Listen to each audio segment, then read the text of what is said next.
여러분 안녕하십니까? 네, 오늘은 제가 성서 속 종려나무에서 보게 되는 중요한 초막절 이야기를 좀 하려고 합니다. 저희가 지난 시간들 속에서 첫 번째부터 다섯 번째까지 말씀을 좀 살펴보았고요. 오늘은 종려나무와 마지막에 해당하는 이 초막절, 특별히 아르바미님이라고 하는 것에 대해서 좀 살펴볼 것입니다. 본론으로 들어가기에 앞서서 종려나무에는 흥미로운 사실 하나가 있어요. 이게 이제 이스라엘 그 케투라 지역에 이 종려나무를 여러분이 보고 계신데요. 혹시 이 나무의 이름을 혹시 알고 계시나요? 이 옆에 디스크립션을 보시면 이제 그 무드셀라 이렇게 돼 있어요. 그죠? 무드셀라입니다. 여러분 무드셀라 알고 계시죠? 인류 역사상 가장 오래 산 969세를 향유한 유일한 사람입니다. 근데 여러분 이 종려나무에 이런 이름이 붙여진 이유가 뭘까요? 마사다 요새를 이제 1960년대에 발굴하면서 발견된 게 하나 있는데 2000년 된 유대 그 대추야자 씨앗 몇 개가 연구소에 보관돼 있었어요. 여러분 보시는 것처럼. 근데 2005년도에는 연구자들이 이 씨를 심었어요. 그런데 이 한 씨앗이 발화해가지고 무드셀라라는 이름의 대추야자 나무가 자라기 시작했습니다. 그리고 2011년에는 이 어린 묘목을 기념수로 심게 됩니다. 그리고 마지막으로 보시는 이 사진이 2019년 그 나무의 모습이에요. 지금 이 나무는 건강하게 자라서 꽃가루도 생산하고 다른 암컷 대추야자와 교배해서 열매를 맺고 있어요. 여러분, 2000년 동안 모래 속에 묻혀있던 이 씨앗이 다시 살아났어요. 그래서 아마 무드셀라라는 이름이 붙여진 것 같은데, 제가 이 종려나무를 이렇게 무드셀라라는 이걸 소개해 드리는 까닭은 십자가에서 죽으신 그리스도의 생명 안에 그리고 우리의 메마른 심령에도 이 대추야자의 그 말씀드린 대로 이 불사조 그렇죠? 불사조의 그 부활의 생명이 싹틀 수 있다는 소망을 이 나무가 보여주고 있기 때문에 그렇습니다. 이것이 바로 우리가 살펴보고 있는 생명과 승리의 상징인 종려나무인 거예요. 그래서 우리는 이 종려나무가 상징하는 것이 의인, 구원, 승리, 환희, 부활, 생명, 이러한 놀라운 의미들을 종려나무가 가지고 있다는 것입니다. 이 말씀을 듣다 보니까 이제 왜 이런 것들을 상징하는지 좀 이해가 되시죠? 그렇죠? 여러분, 종려나무의 이런 상징은 종려나무와 같이 의인이 번성하겠다는 거예요. 그리고 죽게 되었지만 구원을 받고 또 부활하고 생명을 얻는다는 복음이 이 안에 들어 있습니다. 무드셀라 종려나무처럼 우리가 나이가 들고 또 시간이 지나도 여전히 뻗어가는 종려나무 같다고 용기를 주는 말씀인 것입니다. 이런 화려한 주제를 상징으로 하는 나무가 바로 종려나무예요. 어찌 보면 이 성경에서 가장 좋은 의미들을 함축하고 있는 것 같습니다. 이제 이 화려한 종려나무를 마무리 장식할 말씀으로 이제 들어가 보도록 하겠습니다. 성경 레위기 23장 40절에 보니까요. 첫날에는 너희가 아름다운 나무 실과와 종려나무 가지와 무성한 나무 가지와 신의 버들을 취하여 너희의 하나님 여호와 앞에서 이래 동안 즐거워할 것이라 라고 말씀합니다. 여기 네 가지의 나무 혹은 가지가 나오는데 이 네 가지를 가리켜서 아르바미님이다라고 불러요. 좀 생소한 말이죠. 그렇죠? 초막절에 흔드는 네 가지의 식물을 가리키는 말이에요. 아름다운 나무 실과 종려나무, 무성한 나무, 가지, 그리고 버드나무. 여러분, 10월에 있는 이 초막절은요, 유대인의 3대 절기 가운데 가장 큰 축제였어요. 이는 한 해의 농사를 모두 마치고 결실을 맺는 시기죠. 그렇죠? 한국으로 말하면 추석에 해당하는 명절입니다. 그래서 초막절은 유대인들에게 매우 큰 축제였어요.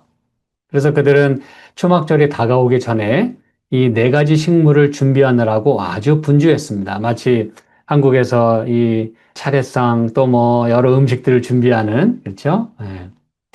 여러분, 그래서 그들이 준비해야 했던 이 네 가지 아름다운 나무 실과 요걸 이제 에트로그라고 부르는데 향기로운 그 시트론 열매를 말합니다. 그리고 종려나무.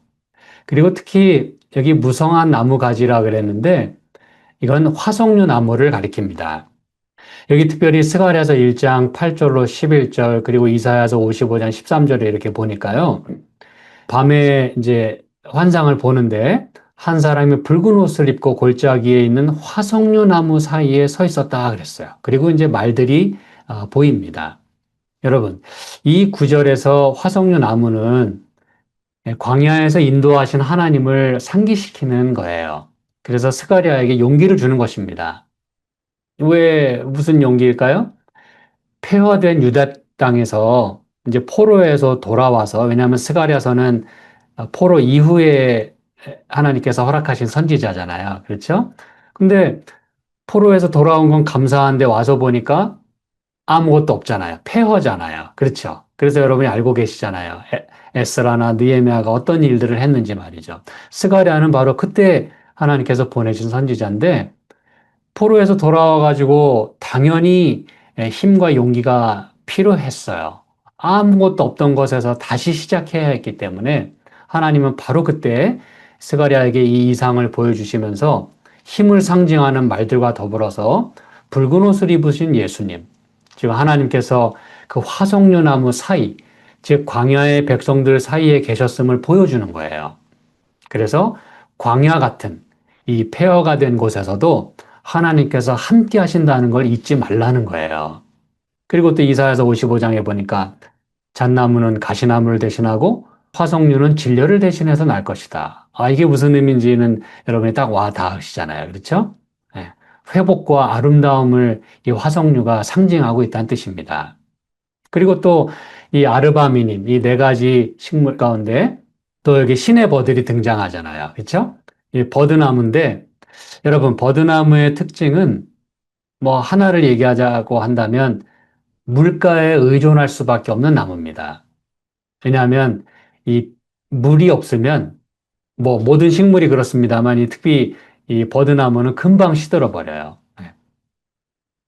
그래서 여러분 이 이걸 여러분이 염두에 두시면 좋아요. 버드나무는 물가에 의존할 수밖에 없다. 이걸 여러분 염두에 두시고 그래서 이 초막절에서 이 버드나무는 우리의 연약함을 나타내고 우리의 의존성을 가리킵니다. 또 겸손할 수밖에 없음을 말해요. 비와 또 생명을 하나님께 전적으로 의지할 수밖에 없다는 그런 고백을 이 버드나무 가지가 보여주고 있는 것입니다. 그래서 제가 미리 여러분에게 중요한 의미를 하나 말씀을 드리자면 이제 제가 마지막에 다시 한번 강조 드릴 거예요. 그러나 여러분이 이걸 염두에 두시면서 말씀을 들으시면 좋기 때문에 중요한 의미를 제가 지금 말씀드립니다. 결론과도 같은 이 네 가지를 같이 묶어서 흔든다는 것은 무슨 의미겠느냐 이거예요. 자, 이제 지금 제가 종려나무 얘기를 하면서 이 네 가지 식물을 같이 얘기를 드렸습니다. 그 안에는 또 종려나무가 들어있기 때문에.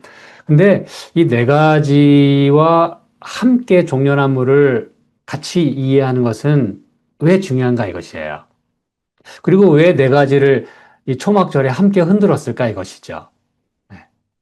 자, 이 네 가지를 같이 묶어서 흔든다는 것은 여러분, 연약한 우리 인간에게는 생명을 상징하는 종려나무와 같은 예수님이 같이 계셔야 한다는 것. 그리고 그분이 계셔야만 우리가 살 수 있다는 놀라운 메시지를 담고 있는 거예요.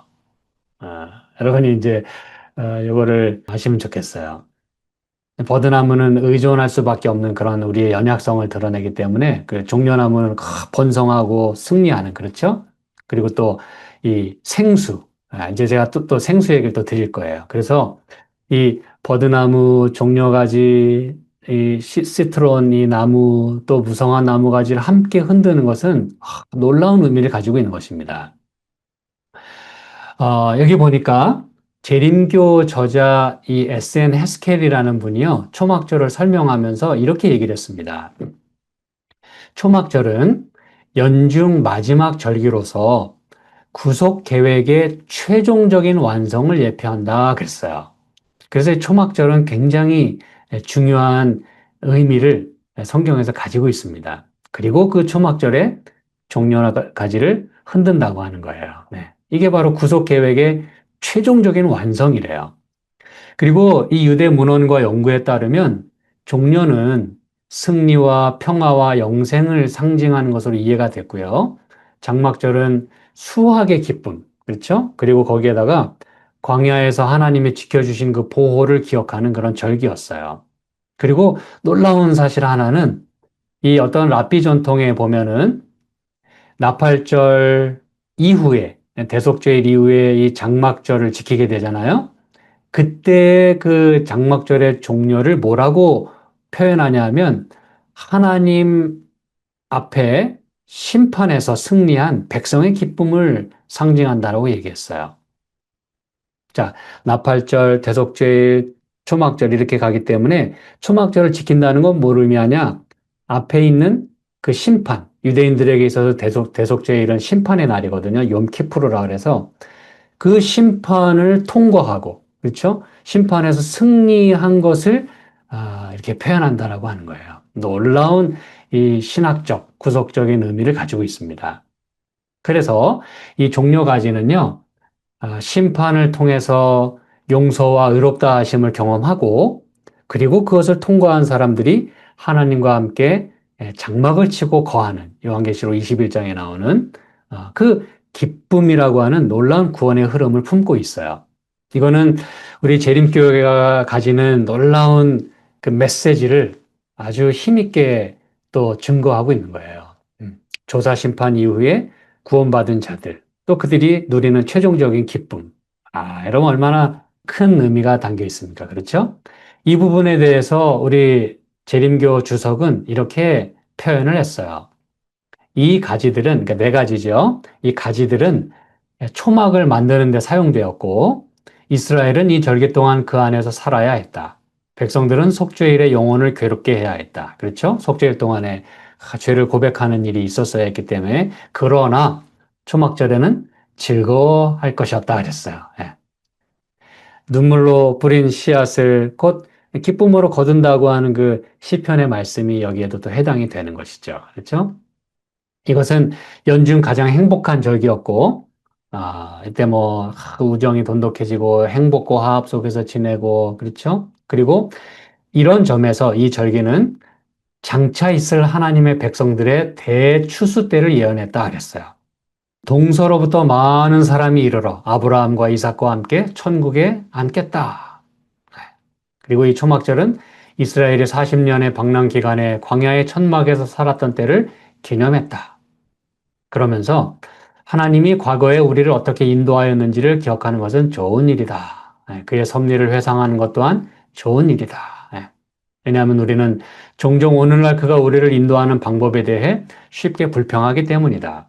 하나님이 우리에게 부어주신 많은 축복을 생각하고 삶을 인도한 놀라운 방법에 대해 생각하는 것은 잘하는 일이 아닌가. 그렇죠? 그렇게 함으로써 우리는 더욱 감사하게 여길 것이다. 감사는 신앙의 중대한 부분이다. 그래서 여러분, 우리가 이런 놀라운 구원의 기쁨을 누리게 될 거라고 말씀하면서 여러분이 잊지 마셔야 될 것은 이 심판의 날을 통과하는 사람들이 재림교회 교인들만이라고 얘기했습니까? 아닙니다. 동서로부터 많은 사람이 이르러 오겠다 하겠어요. 동서로부터 하나님을 예배하는 자들이 오겠다. 이 얘기는 수많은 사람이 새천사의 기별을 듣고 하나님께로 돌아올 것을 말해주고 있는 거예요. 우리가 이걸 꼭 기억해야 합니다. 그래서 우리는 우리 스스로도 기별대로 살아야 될 뿐만 아니라 우리 가족들이나 이웃들, 그들을 전도하고 구원해야 되는 이유가 바로 여기에 있는 거예요. 아직 운명이 결정되지 않았어요. 아직 기회가 있습니다.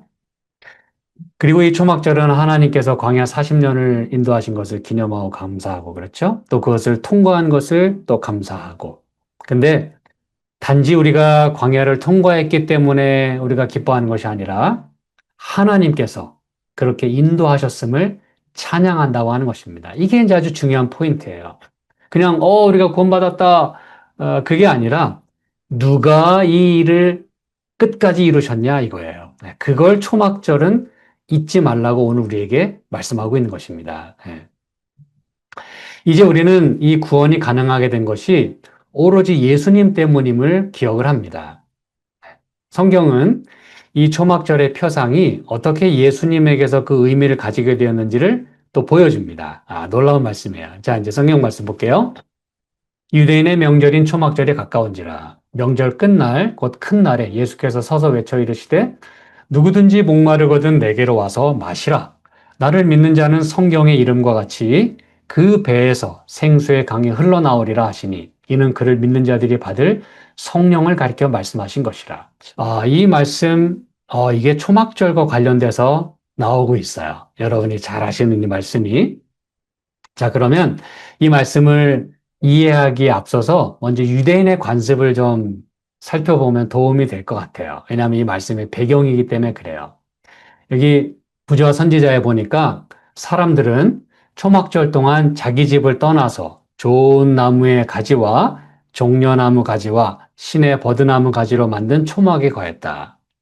그 성경이 말씀하고 있는 것과 다 일치하잖아요. 그렇죠? 네. 이걸 아까 아르바민임이다라고 말씀을 드렸어요. 그래서 이 네 종류의 나무 가지를 흔들 뿐 아니라 실제로 초막에 거했다고 말합니다. 그런데 여러분이 여기서 하나 보셔야 될 부분은 초막 이 말씀을 하신 그 배경과 그 타이밍이 초막절 끝날이라고 하는 걸 이제 여러분이 꼭 기억하셔야 됩니다. 시간적인 배경을 제공하고 있어요. 그러면 이 초막절 명절 끝날에는 도대체 무슨 일을 했냐? 이걸 여러분이 이제 이해하셔야 된다는 그 얘기입니다. 그래서 예수님이 이 말씀하신 게 그래야 이해가 되는 거예요. 초막절 명절 끝날에 뭔 일이 있었는데 예수님이 이렇게 말씀하신 게 의미가 있냐 이겁니다. 제가 좀 더 설명해 드릴게요.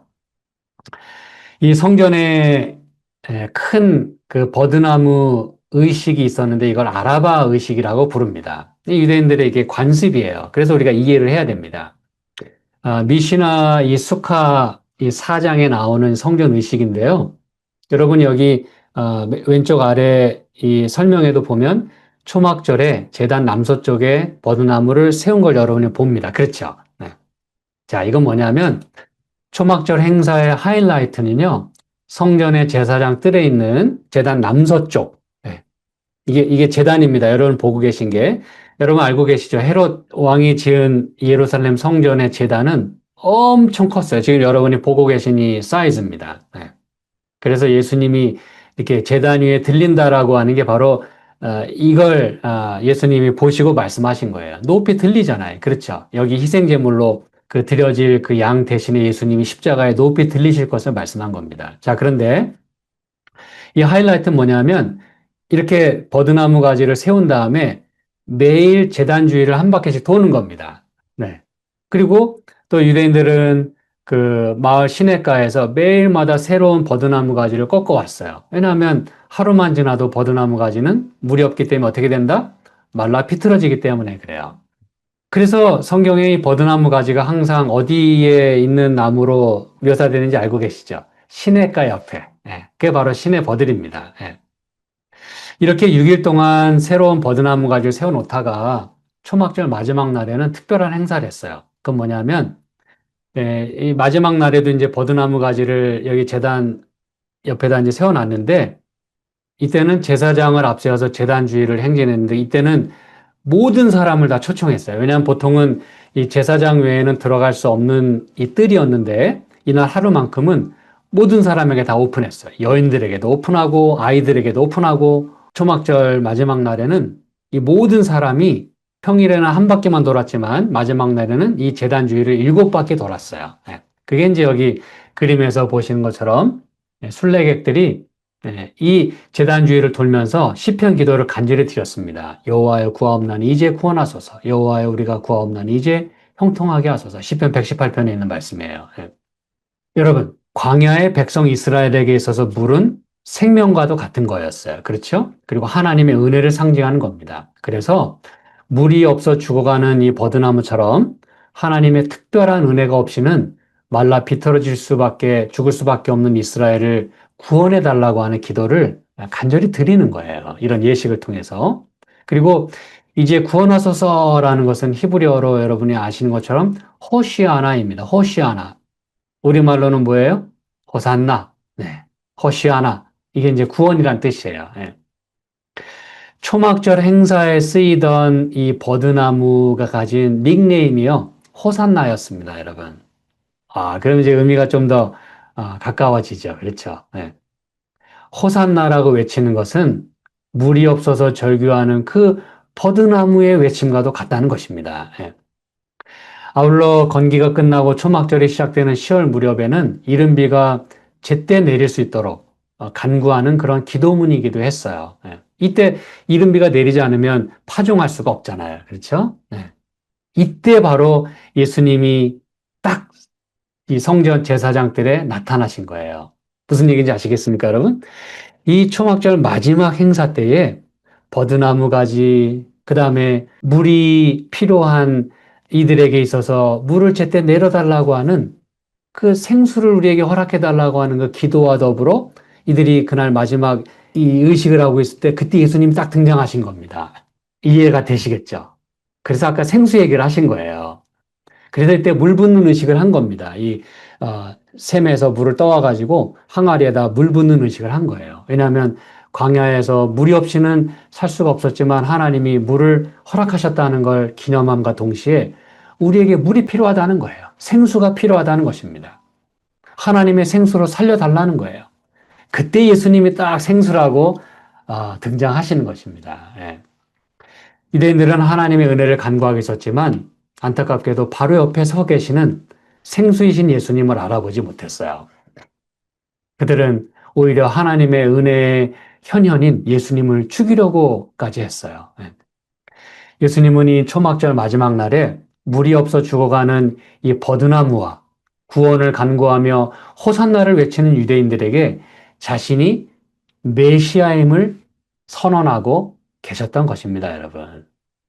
이 초막절 이것과 예수님의 이 등장은요, 정말 얼마나 드라마틱한지 몰라요. 성경은 그래서 요한복음 7장에 말합니다. 누구든지 목마르거든 내게로 와서 마시라. 나를 믿는 자는 성경의 이름과 같이 그 배에서 생수의 강이 흘러나오겠다. 이 말씀을 그때 딱 하신 거예요. 예. 얼마나 놀라운 말씀인지 모릅니다. 예. 초막절의 의미와 더불어 예수님은 바로 그 모든 기도의 응답자 되심과 모든 문제의 해결자 되심을 지금 말하고 계시는 거예요. 여러분, 이 땅의 광야를 지나서 하늘에서 지키게 될 초막절이지만 그것이 가능하도록 하기 위해서 예수님께서는 이 땅에서 지나셔야 할 광야가 있었어요. 그게 뭡니까? 바로 외롭고 두려웠을 십자가입니다. 그 경험이 있어야만 우리 모두가 초막절의 기쁨을 누릴 수 있었기 때문에 그런 것이에요. 그러므로 여러분, 우리가 누리게 될 이 구원과 또 앞으로의 초막절은 뭐 우리가 잘나서 우리 힘으로 그거 아닙니다, 여러분. 예수님이 희생하셨기에 우리를 위해서 맞으셨고 우리를 위해서 생수를 뿜어내셨기 때문에 반석 침을 당해서 물을 내셨기 때문에 우리가 살 수 있게 된 거예요. 그리고 나서 초막절을 누릴 수 있게 되는 것입니다.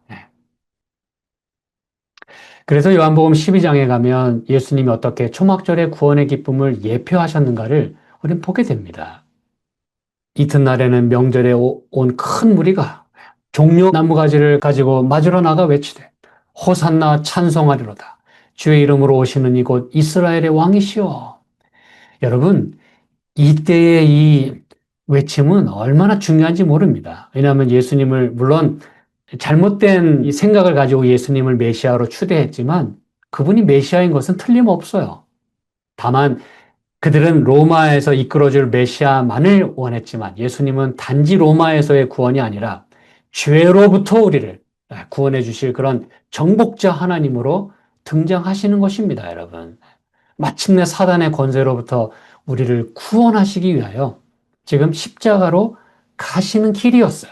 그때 이 종려나무 가지를 흔들면서 호산나 우리를 구원해 주소서라고 외쳤던 것입니다, 여러분. 그래서 어떤 분의 표현대로라면 한국이 독립운동할 때 대한독립 만세라고 외쳤던 것과 호산나 찬송하리로다 라고 외쳤던 것과 똑같은 것이었다라고 이야기를 합니다. 그게 바로 그 의미였다는 거예요. 네. 그런데 여러분, 우리 예수님은 정말 우리를 놀라운 이 죄의 속박으로부터 그렇죠? 네. 그래서 여기 시편 118편에 그 명절 마지막 날에 제단주의를 돌면서 외쳤던 그 간구가 바로 똑같은 간구임을 우리는 알게 되는 것입니다. 이게 그 얘기를 하는 거예요. 네. 예수 그리스도 구원자이실 뿐만 아니라 그리스도 네. 그 해방의 날을 선포하신 이사야 61장에 있는 그렇죠? 네. 그래서 여러분 오늘 이것이 우리에게 주는 메시지는요. 초막절 그리고 버드나무, 종려나무 이 모든 게 종합하면 무슨 얘기냐 이거예요. 제가 아까 서두에 중요한 거 말씀드린다는 거 여러분 기억하시죠? 왜 초막절에 이 버드나무와 종려나무 이걸 왜 다 같이 흔들었냐 이거예요.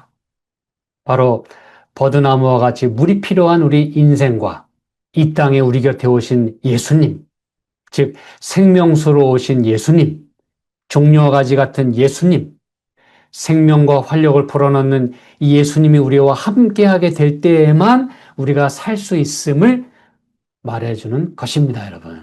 아멘. 네. 얼마나 감사한지 몰라요. 네. 여러분, 예수님은 십자가에서 이 모든 궁극적인 구원을 이루시기 위해서 그 길을 가시는 중에 이 시편의 말씀을 인용하시면서 예루살렘에 입성하고 계셨던 것입니다. 주의 이름으로 오시는 이가 결국 구원자라고 말씀하는 거예요. 그렇죠? 진정 예수님은 구원하시고 형통케 하신 분이십니다. 그 예수님의 구원과 마침내 주의 이름으로 오시는 그 재림, 이것이 종려나무를 통해 비춰지고 있는 것이에요. 네. 만왕의 왕이요 만주의 주로서 다시 오시는 그 예수님의 구원과 승리를 노래하고 있는 것입니다. 놀랍죠? 네. 우리는 마침내 당신 자신을 생명의 물이요 또 구원자로 나타내신 예수님 때문에 구원받아서 하늘에 가서 승리의 노래를 부르게 될 거예요. 예수님이 그 가신 길도 십자가의 길이고 순교자의 길이었어요. 예수님을 따르려면 그런 같은 희생이 요구당할 것입니다. 선악의 싸움은 여러분 매우 치열합니다. 그러므로 여러분이 신앙생활 하면서 어려움을 당하시거든, 하나님 때문에 고난을 받으시거든, 여러분 올바른 트랙에 있다는 걸 기억하시면 좋겠어요. 네. 이 선악의 싸움에서 여러분, 우리의 운명이 결정되는 거예요. 네. 그러나 그렇게 길지 않은 시간에 끝나게 될 것입니다. 왜냐하면 성경이 이렇게 약속하고 있기 때문에 그래요. 계시록 7장 9절로 10절은 같이 한번 읽어보도록 하겠습니다. 이 일 후에 내가 보니 각 나라와 족속과 백성과 방언에서 아무도 능히 셀 수 없는 큰 무리가 나와 흰 옷을 입고 손에 종려가지를 들고 보좌 앞과 어린 양 앞에 서서 큰 소리로 외쳐 이르되 구원하심이 보좌에 앉으신 우리 하나님과 어린 양에게 있도다. 아멘. 흰 옷은 주님의 품성을 가지게 되었다는 걸 말해요. 그리고 종려가지를 들었다는 건 뭐예요?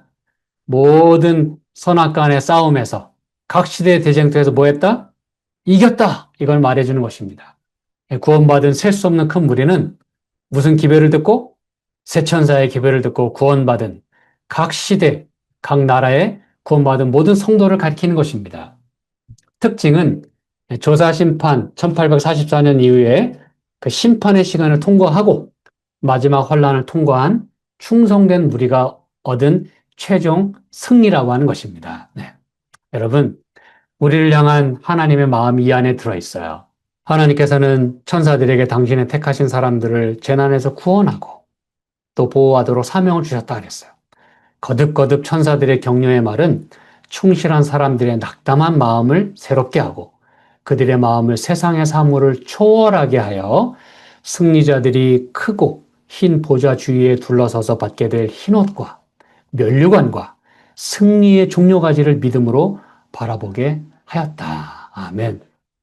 여러분, 우리가 힘들지라도 하나님께서 오늘 우리에게 주시는 이 말씀을 통해서 부디 하나님 보좌를 바라볼 수 있는 믿음을 갖게 되길 바라고 또 승리의 종려가지를 믿음으로 바라볼 수 있기를 간절히 소망합니다. 그래서 아멘. 여러분, 이 치열한 싸움에서 우리가 다칠 수도 있고 낙담할 수도 있기 때문에 이렇게 용기를 우리에게 주시는 거예요. 예. 하늘을 바라보도록, 종려가지를 보도록 오늘 우리에게 용기를 주시는 것입니다. 예. 이 세상, 광야 같은 세상 힘들지라도 예수님을 본받고 또 사도들을 본받고 초막절의 기쁨을 마음에 새기면서 우리가 살았으면 좋겠습니다. 네. 여기 이제 마지막으로 제가 이 말씀 읽어드릴게요. 싸움은 끝났고 그들은 승리했다. 그들은 달려갈 길을 다 마쳤으므로 이런 상급을 받은 것이다.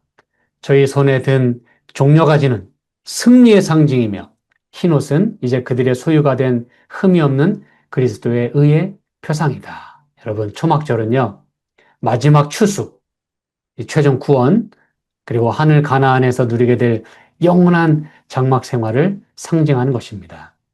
여러분, 유대인들은 지금도 이 행렬을 이어갑니다. 놀라운 사실은 이 종려나무가 하늘에서까지 사용이 된다는 걸 생각하면 이건 보통 의미가 있는 나무가 아닙니다, 여러분. 여러분이 생각할 때 이 땅에서 우리가 사용하던 물건이나 어떤 것들이 하늘에서 사용되는 게 몇 개나 될까요? 한번 생각해 보세요. 여러분이 지금 이 땅에서 누리고 있는 것들 중에 하늘에서도 누릴 게 몇 개나 있을까요? 아마 하나도 없을지도 몰라요. 그렇죠?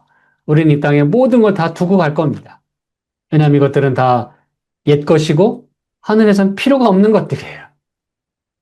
근데 우리는 왜 이렇게 영원히 두고 갈 이런 물건에 집착하는지 모르겠어요. 그렇죠? 네. 우리가 하늘에 갖고 갈 건 아마 품성밖에 없을 거예요. 그런데 놀라운 사실은 이 땅에서 사용하던 게 하늘에서 사용되는 게 있다 그랬어요. 그게 뭐예요? 종려나무 가지입니다, 여러분. 그 여러분 생각해 보신 적 있으세요? 놀라운 일이 아닐 수가 없습니다. 우리는 종려나무를 하늘에서도 흔들게 될 거예요. 하늘도 땅도 다 없어지고 새로운 곳으로 변합니다. 하나님을 찬양하는 악기들과 종려나무만큼은 그대로 사용하게 될 거예요. 그러니 여러분 이게 얼마나 놀라운 얘기입니까? 그렇죠? 제가 이제 오늘 말씀을 마칩니다. 처음 살펴본 이 무드셀라 종려나무처럼 말이죠. 광야 모래밭에 2000년 동안 그 씨가 파묻혀 있었어도 여전히 살아서 종려나무로 커가는 것처럼 오늘 우리도 이 힘든 광야 인생 사는 동안 주님 오실 때까지 하나님이 공급하시는 생수, 곧 성령으로 충만하게 되어서 끝까지 인내하고 믿음에 달려갈 길을 마치고 마침내 하늘 가나안에서 종려가지를 꼭 흔들게 되기를 간절히 소망하면서 오늘 말씀을 마치겠습니다.